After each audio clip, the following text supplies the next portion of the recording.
नमस्कार। ऊर्जा में आप सभी दर्शकों का स्वागत है।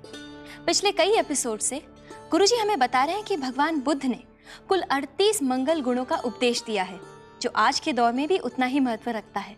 आइए इसी श्रृंखला को आगे बढ़ाते हैं हमारे गुरुजी श्री गोयंका जी के साथ।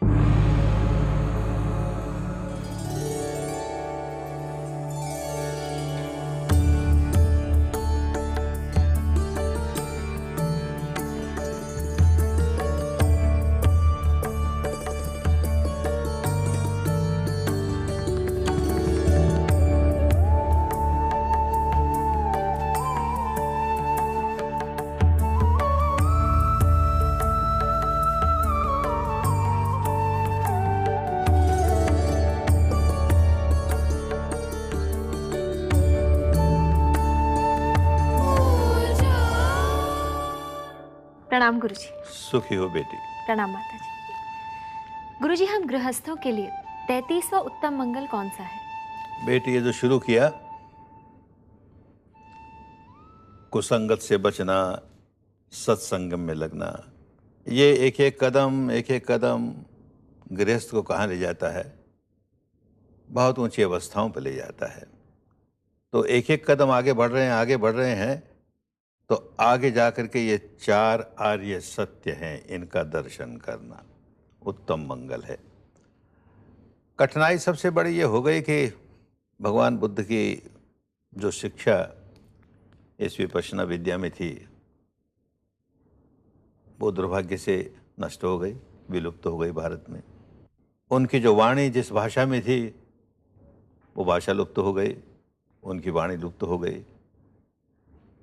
तो जो बातें बहुत प्रचलित थी भारत में गृहस्थों के लिए कि हम कैसे आगे बढ़ते बढ़ते मुक्त अवस्था तक पहुँचें, वो अर्थ है उनका खो बैठे। ये जो 4 आर्य सत्य सो कहते हैं, दुख है, दुख का कारण है, दुख का निवारण है और उस निवारण का उपाय है। अब नहीं समझे लोग तो अरे दुख ही दुख की बात करता है, ये बुद्ध की शिक्षा किस काम की? बहुत दुखवादी हैं। अरे दुखवादी नहीं, ये तो सुखवादी हैं, दुख के बाहर निकालते हैं। कोई आदमी रोगी हो, किसी वैद्य के पास जाए, डॉक्टर के पास जाए, हकीम के पास जाए, वो देखे कि तुझे रोग है तो ये रोग है तेरा और ये तेरे रोग का कारण है, और भाई ये चिकित्सा है, ये इलाज है तेरा, ये दवा है, ये औषधि है, इसके सेवन से तू रोग से मुक्त हो जाएगा। तो हम डॉक्टर को रोगवादी कहेंगे कि चिकित्सावादी कहेंगे? तो भ्रांतियां फैली, बहुत भ्रांति फैली। तो समझें कि जो आदमी हमें बहुत बड़े रोगों से मुक्त करता है, वो हमारे मंगल का रास्ता खोलता है। दुख है, इस सच्चाई से कैसे मुंह मोड़ा जाए? जीवन जगत की सच्चाई है। गृहस्थ के लिए भी दुख है, जो गृह त्यागी है उसके लिए भी जीवन में दुख आते हैं, अनचाही बातें होती हैं, मनचाही नहीं होती हैं और आदमी व्याकुल होता है। क्यों व्याकुल होता है? केवल इसीलिए नहीं कि अनचाही हो गई, मनचाही नहीं हो गई, ये तो ऊपर ऊपर से ये कारण है। गहराई से जाने से मालूम होगा कि हम विकार जगाते हैं। मन चाही होते ही इतने खुशियों से प्रफुल्लित हो उठते हैं और उसके प्रति इतनी आसक्ति जगाते हैं कि राग पर राग, आसक्ति पर यह रहना चाहिए। जो मन चाही हुई वो कायम रहनी चाहिए और उससे भी ज़्यादा अच्छी मन चाही होनी चाहिए। ये मन चाही कहीं चली न जाए, गहरी आसक्ति है और वो चली जाती है, हमारे वश की बात नहीं है। ये नित्य नहीं है, शाश्वत नहीं है, ध्रुव नहीं है, हमेशा एक जैसी रहने वाली नहीं है, नष्ट हो जाती है। तो मन चाही में भी दुख है और अनचाही आई तो दुख है ही। ये अनचाही मनचाही जीवन में आती रहती है और हम इससे दुखी ना हों, इसका अगर कोई उपाय बताता है कि दोनों ही अवस्था में हम कैसे समता में रहें, तो दुख से मुक्त हो गए। तो ये जो चारों आर्य सत्य की बात की, उसको न समझने से लोगों ने दुखवाद कहना शुरू किया। दुनिया में इस व्यक्ति से बड़ा कोई सुखवादी नहीं हुआ जो दुखों के बाहर निकालने का रास्ता बताता है। इस जीवन के दुखों के बाहर निकलने का रास्ता और जन्म मरण के भव चक्कर के बाहर निकलने का रास्ता बताता है, उससे बड़ा सुखवादी कौन होगा? दुखों के बाहर निकालने वाला है। आर्य क्यों कहते हो इसे? एक प्रश्न आता है, बार बार इस तरह के प्रश्न आते हैं। अब तो आर्य कहने लगे कोई गोरा चिट्टा जाति का आदमी हो, ऐसा मनुष्य हो, गोरा चिट्टा है, नाक लंबी है, आंख बड़ी बड़ी है, यह आर्य जाति का है। कोई लेन देन नहीं इस बात से, काला है कि गोरा है कि भूरा है कि पीला है, किसी रंग का हो। लेकिन वो अपने आप को सुधारते सुधारते सुधारते विकारों से मुक्त हो गया। ऐसे विकारों से मुक्त हो गया कि वैसे विकार अब बनाएगा नहीं, तो आर्य हो गया। और जो अभी तक विकारों से मुक्त नहीं हुआ, विकारों में ही उलझा हुआ है, वो अनार्य है।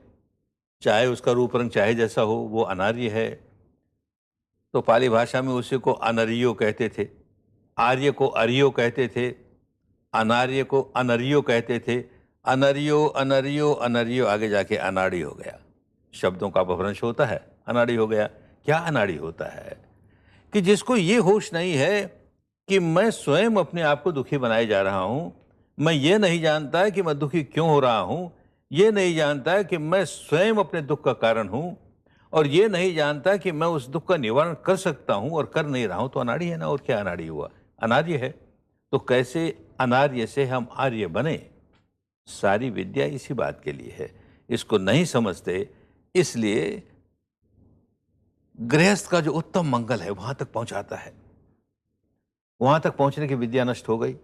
तो ठीक अब उसे समझ करके हर गृहस्थ को इस रास्ते चलना चाहिए जिससे वो अनार्य से आर्य बन जाए, दुख से दुख मुक्त वाला व्यक्ति बन जाए, दुख का नामो निशान न हो, भव चक्र के बंधन से बाहर निकल आए। इस जीवन के दुखों से तो बाहर निकले, भव चक्र के दुखों से बाहर निकल जाए, तो आर्य हो गया। और ये चारों जब आ जाएंगे तब गृहस्थ जीवन की सफलता आ गई। गृहस्थ जीवन में ये काम कर सकता है। सन्यासी हो तो जल्दी कर सकता है, भिक्षु हो जल्दी कर सकता है, उसके सिर पर बहुत जिम्मेदारियां नहीं। लेकिन रास्ता एक ही है दोनों के लिए, गृही हो चाहे गृह त्यागी हो, उसी रास्ते चलते चलते मुक्त अवस्था तक पहुंचेगा। ये आर्य सत्य, चारों आर्य सत्य, इनका दर्शन होना बहुत आवश्यक है। इससे मुक्ति प्राप्त होती है और गृहस्थ के लिए बहुत उत्तम मंगल है, बहुत उत्तम मंगल है। जी गुरुजी, इसी विषय पर आपसे बातचीत जारी रहेगी, लेकिन इस वक्त हमें लेना होगा एक छोटा सा ब्रेक। ब्रेक के बाद आप सभी दर्शकों का ऊर्जा में एक बार फिर स्वागत है। गुरुजी, आपने हमें आर्य सत्यों के बारे में बताया। आपने कहा कि इनका दर्शन करना होता है, तो ये दर्शन करना माने क्या करना? बेटी, ये दर्शन शब्द ने भी बड़ी भ्रांतियां पैदा कर दी। समय बीतते बीतते, सदियां गुजरते गुजरते एक शब्द का अर्थ बदल जाता है। आज तो दर्शन शब्द का एक अर्थ ये होने लगा कि खुली आंखों कोई रूप देखा, कोई रंग देखा, कोई रोशनी देखी, कोई आकृति देखी तो दर्शन हुआ। हम जिस दर्शन की बात कर रहे हैं उससे इसका कोई लेन देन नहीं, दूर परे का भी संबंध नहीं। एक ये चल पड़ा कि ध्यान करते करते हमें किसी उपास्य देव का, देवी का दर्शन हो गया, उसकी रूप या आकृति ध्यान में सामने आ गई, या कोई प्रकाश आ गया, ज्योति का दर्शन हो गया, इससे कोई लेन देन नहीं। एक दर्शन का और भी रूप चल पड़ा कि फिलॉसफी जिसे कहते हैं, या अमुक संप्रदाय की फिलॉसफी, अमुक संप्रदाय की फिलॉसफी, ये अमुक दर्शन, ये अमुक दर्शन, ये बौद्ध दर्शन, ये जैन दर्शन, ये हिंदू दर्शन, ये अमुक दर्शन, अमुक, कोई लेन देन नहीं इस शब्द का इससे। जो भारत की पुरानी भाषा थी उसमें दर्शन का अर्थ होता था अनुभव करना। देखना माने अनुभव करना। तो अनुभव करना, सच्चाई का अनुभव करना। मुझे ये रोग है, अनुभव करना ये रोग है, ये रोग का कारण है, अनुभव किया ये कारण है, रोग दूर करने के लिए ये उपाय है, अनुभव किया देख ये उपाय है, और मैंने अनुभव द्वारा ये उपाय करके देख लिया, रोग दूर हो गया, मैंने अनुभव कर लिया। ये चारों अनुभव पर उतर जाए तो कल्याण की बात हुई। तो आर्य सत्य अनुभव पर उतर जाए तो कल्याण की बात हुई। उसको एक दर्शन बना के रख दिया, फिलॉसफी बना के रख दी, कल्याण की बात नहीं हुई। तो ये समझना चाहिए कि अनुभूति पर सच्चाई उतरे उसको दर्शन कहते हैं। गुरुजी, इसके आगे का मंगल गुण कौन सा है? आगे है निर्वाण का दर्शन करना। लेकिन ये निर्वाण शब्द भी बहुत भ्रामक हो गया, इसका अर्थ बहुत भ्रामक हो गया। आज तो निर्वाण मृत्यु को कहने लगे। अमुक व्यक्ति का जन्म स्थिति को हुआ और निर्वाण स्थिति को हुआ, माने मृत्यु स्थिति को हुई। इस व्यक्ति का निर्वाण हुआ, मुक्ति हुई। लेन देन नहीं। जीवन में जीते हुए निर्वाण की अनुभूति होती है, वो भूल ही गए। आपको उसका एक ही अर्थ रह गया, मृत्यु का। जिस देश से मैं आया, जहाँ पर भगवान की शिक्षा कायम है, वहाँ पर धर्म सिखाने वाला व्यक्ति कहता है कि तुझे जल्दी निर्वाण मिले, तो साधना करते करते वो अवस्था है कि जहाँ निर्वाण का साक्षात्कार हो, अनुभूति हो, शरीर और चित्त के परे के नित्य शाश्वत ध्रुव अवस्था का साक्षात्कार हो। वो बात तो भूल गए। तो मैं स्वयं बड़े संकोच में पड़ गया। बर्मा से आए कोई 1-2 वर्ष हुए होंगे, और एक शिविर चल रहा था कलकत्ते में, और उसमें कुछ लोग आए। उसमें एक नवयुवक आया, उसके माँ बाप उसे छोड़ गए, बहुत डिप्रेशन में है और बहुत व्याकुल रहता है, कौन जाने इस विद्या से ठीक हो जाए। लड़का बहुत समझदार था, पढ़ा लिखा था। 2 दिन 3 दिन बीतते बीतते उसे बात समझ में आई, अरे तो बहुत साइंटिफिक है, इसमें अंधविश्वास नहीं है, अपनी अनुभूति करो और जो अनुभव पाया उसको स्वीकार करो। यूँ करते करते जैसे बताया काम करने लगा, और एकदम उस अवस्था पर पहुंच गया जहां भंग अवस्था कहते हैं, हमारे शरीर में ठोस पने का नामो निशान नहीं रह गया। सारे शरीर में परमाणु ही परमाणु, चेतना ही चेतना, चेतना का एक प्रवाह सारे शरीर में चल रहा है। तो डिप्रेशन वगैरह सारा खत्म। बड़ा प्रसन्न हुआ। 10 दिन पूरे हुए, बहुत प्रसन्न हुआ। उसके माँ बाप लेने के लिए आए, वो भी उसकी हालत देख के बड़े प्रसन्न हुए। तो हमें कहते हैं, गुरु जी अब बहुत अच्छा हुआ इसका, लेकिन आप एक आशीर्वाद दीजिए इसे कि उसको फिर वो रोग फिर ना आ जाए, डिप्रेशन वाला। ये जो अवस्था है इसके कायम रहे। तो अच्छी बात, हमने आशीर्वाद दिया कि तू विपश्यना में आगे बढ़ता चला जाए और तुझे शीघ्र निर्वाण लाभ हो। निर्वाण का लाभ हो। तो माता और पिता दोनों का चेहरा उतर गया। गुरुजी क्या कह दिया आपने? हम तो बच्चे के आशीर्वाद मांगने आए और आपने इसको श्राप दे दिया। निर्वाण हो माने मृत्यु हो। मृत्यु नहीं भाई, जीते जी अनुभव होगा, साक्षात्कार होगा। उस अवस्था का जो नित्य है, शाश्वत है, ध्रुव है। भारत से विद्या लुप्त हो गई। इसी जीवन में अनुभव होता है निर्वाण का, कि जहां पर कुछ भी अनित्य नहीं है, नश्वर नहीं है, भंगुर नहीं है, वो नित्य है, शाश्वत है, ध्रुव है, इंद्रियातीत है, शरीर और चित्त के परे की अवस्था है। इसी 3.5 हाथ के काया के बीच में अनुभव होता है, साधना से अनुभव होता है। बड़े खुश हो, हम तो जानते ही नहीं थे। तो शब्द का अर्थ ही इस देश से नष्ट हो गया। तो निर्वाण वस्तुतः अनुभूति का है। अपने भीतर साधना करते करते नित्य शाश्वत ध्रुव अवस्था का साक्षात्कार करना है, वो निर्वाण होता है। शुक्रिया गुरुजी। गुरुजी, इस कठिन अवस्था की और भी कुछ मान्यताएं हैं, इसके बारे में आपसे और भी जानकारी प्राप्त करेंगे हम, लेकिन एक छोटे से ब्रेक के बाद। एक बार फिर आप सभी दर्शकों का ऊर्जा के इस हिस्से में स्वागत है। गुरुजी, आपने हमें निर्वाण शब्द का सही अर्थ समझाया। कहा जाता है कि इसकी अनुभूति करने पर व्यक्ति को एक ऐसा स्थान प्राप्त होता है जहां जन्म मरण नहीं होता, बस सुख ही सुख होता है। क्या यह सच है? हाँ बेटी, लेकिन फिर लंबा रास्ता है, कदम कदम आगे चलना पड़ता है। वाण कहते हैं जलने को, निर्वाण कहते हैं जहां जलना बंद हो गया, बुझ गया। राग की अग्नि में जल रहे हैं, द्वेष की अग्नि में जल रहे हैं, मोह मूर्ता की अग्नि में जल रहे हैं, अज्ञान की अग्नि में जल रहे हैं, अविद्या की अग्नि में जल रहे हैं। वो अग्नि जितनी जितनी बुझी, उतना उतना निर्वाण हुआ, और करते करते सारी बुझ गई। तो निर्वाण ऐसा हुआ कि अब पुनर्जन्म ही नहीं होगा। तो वो अवस्था मृत्यु के बाद प्राप्त होती है। लेकिन जीते जी निर्वाण एक अवस्था जो प्राप्त होती है, उसमें ऐसी अवस्था होती है निर्वाण की, जहां पर राग नहीं, जहां द्वेष नहीं, जहां पर कोई उत्पन्न नहीं होता, जहां कोई नष्ट नहीं होता, नित्य है, शाश्वत है, ध्रुव है, उसका साक्षात्कार होता है। ये अनुभूति की बात है। शब्दों में कोई आदमी न समझा सकता है और न कुछ समझ सकता है, क्योंकि जिस वक्त वो निर्वाणिक अनुभूति होती है साधना करते करते, सारी इंद्रियां काम करनी बंद कर देती है। आंख, कान, नाक, जीभ, त्वचा, मन सब बंद। तब वो इंद्रियातीत अनुभूति होती है, इंद्रियां काम नहीं करती। थोड़े क्षणों के लिए हो, थोड़ी ज़्यादा देर के लिए हो, फिर उस अवस्था में वापस आता है ध्यान करते करते। तो उसकी क्या व्याख्या करेगा, किन शब्दों में करेगा? कोई शब्द उसकी व्याख्या नहीं कर सकते। तो वो अनुभव करने की बात है, शब्दों में समझने और समझाने की बात नहीं है। इतना ही समझना चाहिए कि वो अवस्था ऐसी है कि जहाँ पर हमारा राग बुझ गया, द्वेष बुझ गया, जितना जितना बुझ गया, आगे जाकर सारा बुझ गया। तो सारा बुझ गया तो राग और द्वेष के कर्म संस्कार हैं, उन्हीं की वजह से जन्म होता है। नहीं तो जन्म काहे का होगा? ये खत्म हो गए, हमारे विकार खत्म हो गए, कर्म संस्कार सारे खत्म हो गए, तो जन्म नहीं होगा। तो इस अर्थ में भी निर्वाण का एक अर्थ समझ में आना चाहिए। वाण कहते हैं ऐसे तीर चलाए, धनुष बाण होता ना, तो बाण छोड़ा, यहाँ से छोड़ा, वहाँ जाके लग गया, तो जोड़ता है, यहाँ को वहाँ से जोड़ता है, इस जन्म को उस जन्म से जोड़ता है। और वाण ही नहीं रह गया तो क्या जोड़ेगा? तो अगला जन्म होगा ही नहीं, तो वाण खत्म, निर्वाण हो गया।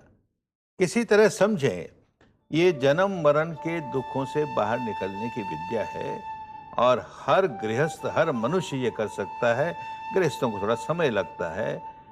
जो आदमी गृह त्यागी है, अगर वो ठीक से काम करे तो जल्दी इस अवस्था तक पहुंच सकता है। लेकिन अवस्था यही है कि हम कैसे सारे दुखों के बाहर निकल जाएं, सारे विकारों के बाहर निकल जाएं, तो जन्म मरण के चक्र के बाहर निकल जाएं। वो निर्वाण है। शुक्रिया गुरुजी। गुरुजी, आपने हमें विस्तार से इस विषय के बारे में समझाया। शुक्रिया। गुरुजी, एक छोटा सा ब्रेक लेकर दर्शकों के प्रश्नों की ओर बढ़ते हैं। जाइएगा मत, लौटते हैं तुरंत। स्वागत है आप सभी दर्शकों का आपके अपने प्रोग्राम ऊर्जा में। गुरुजी, सतीश चोपड़ा जी दिल्ली से पूछते हैं कि टीवी पर आजकल ऐसे सीरियल्स आ रहे हैं जिनमें पारिवारिक झगड़ों को अत्यंत बुरे रूप से पेश किया जाता है। मन में प्रश्न उठता है कि क्या सीरियल बनाने वालों का समाज के प्रति कोई दायित्व नहीं बनता? ऐसे में हम क्या कर सकते हैं? अवश्य उनका बड़ा दायित्व तो है। अब वो सीरियल किस तरह के बनाते हैं मैं नहीं जानता, लेकिन अगर परिवार में कोई दूषित स्थिति आ गई है तो सीरियल बनाने वालों को अवश्य दिखानी चाहिए, ताकि लोग समझें कि देखो ऐसा दूषण आ गया अपने यहाँ। लेकिन साथ साथ ये भी दिखाना चाहिए कि वो दूषण से बाहर कैसे निकले, उस दूषण को दूर कैसे करे। तो दूषण दिखाने में दोष नहीं है, लेकिन उसके साथ साथ दूषण निकलने का रास्ता जरूर बताया जाए। जी गुरुजी। गुरुजी, अगला प्रश्न पूछ रहे हैं मिस्टर राठौड़ अहमदाबाद से। मैं एक विपश्ची साधक हूँ। मेरे भाइयों ने मेरे पत्नी को जो कटु शब्द कहे थे वो उसे भुला नहीं पा रही है। मैंने बहुत समझाया पर वो उस कारण से दुखी रहती है। गुरुजी, आप मुझे बताएं कि मैं क्या करूं? एक बात तो उस बेटी को ये समझना चाहिए कि इन भाइयों ने जो कटु शब्द कह करके इसे दुखी बनाया, तो उनका लक्ष्य यही था ना कि हम तुझे दुखी बनाएंगे। एक बार उन्होंने कटु शब्द कहा, एक बार दुखी बनाया। अब ये पागलपन से कहती है कि मैं एक बार क्यों, 1000 बार दुखी होंगी, बार बार उस बात को याद करूंगी और दुखी होंगी और दुखी होंगी। उन्होंने एक बार दुखी बनाने के लिए काम किया और तू हजारों बार दुखी हुए जा रही है, कर क्या रही है? नहीं समझेगी, 1000 का हो जाए। ठीक बात तो ये है कि जैसे तुम विपश्ची हो, उसको विपश्यना में ले आओ। विपश्यना से उससे छुटकारा लिया जा सकता है। बुद्धि के स्तर पर तो इतना ही समझाओ कि उसने एक बार दुखी बनाने के लिए तुम्हें ये काम किया, तुम बार बार क्यों दुखी होती हो? एक बार हो गई ना, बात खत्म हो गई। नहीं समझ में आएगा, विपश्ची बना दो उसे, ठीक हो जाएगी। शुक्रिया गुरुजी। उम्मीद करती हूँ कि मिसेस राठौड़ आपको ज़रूर सुन रही होगी। गुरुजी, अगला प्रश्न पूछ रही है मोनाली जी अहमदाबाद से। मेरी क्लास में मेरे 5 प्रतिस्पर्धी हैं। मैं सबके प्रति मैत्री का भाव रख सकती हूँ, पर इन 5 को नहीं, क्योंकि ऐसा करने पर वे मेरे आगे निकल जाएंगे। जब हम जुदा हो जाएंगे तब मैं उन्हें भी मंगल मैत्री दूंगी। मैं जानती हूँ ये गलत है और पिछले 2 साल से मैं इस बात को लेकर परेशान रहती हूँ। मैं इस समस्या से बाहर निकलना चाहती हूँ। कृपया मुझे मार्गदर्शन दीजिए। अरे बेटी, तो मंगल मैत्री को समझे ही नहीं। तुम जितने जितने किसी को मंगल मैत्री दोगी तेरा बल बढ़ेगा, तो तुम उनसे कमजोर कैसे हो जाओगी? अब जैसे हो उससे भी ज्यादा बलवान बनोगी, और वो भी बलवान बनेंगे, लेकिन तुम अब उनसे ज्यादा बलवान हो अगर अपने काम में और ज्यादा बलवान बनोगी। तुमने क्यों मान लिया कि मंगल मैत्री देने से और तू कमजोर हो जाएगी? इस गलत भ्रांति के बाहर निकलो, मंगल मैत्री दिए जाओ, उनको मंगल मैत्री दो, उनका भी कल्याण होगा, तेरा भी कल्याण होगा, घबराने की जरूरत नहीं है। शुक्रिया गुरुजी। इसी बात को मन में रखते हुए आज का ये एपिसोड समाप्त करते हैं गुरुजी। प्रणाम गुरुजी। सुखी हो बेटी। प्रणाम माता जी। दर्शकों, ये था हमारा आज का एपिसोड। आप हमें अपने प्रश्न जरूर लिख भेजिए, हमें इंतजार रहेगा। हमारा पता है ऊर्जा G network, PO bag number 1, अंधेरी ईस्ट, मुंबई 99, इंडिया, TVC। आप हमें ईमेल भी कर सकते हैं response@znetwork.com। अगले हफ्ते इसी दिन इसी समय देखिएगा जरूर ऊर्जा। प्रणाम।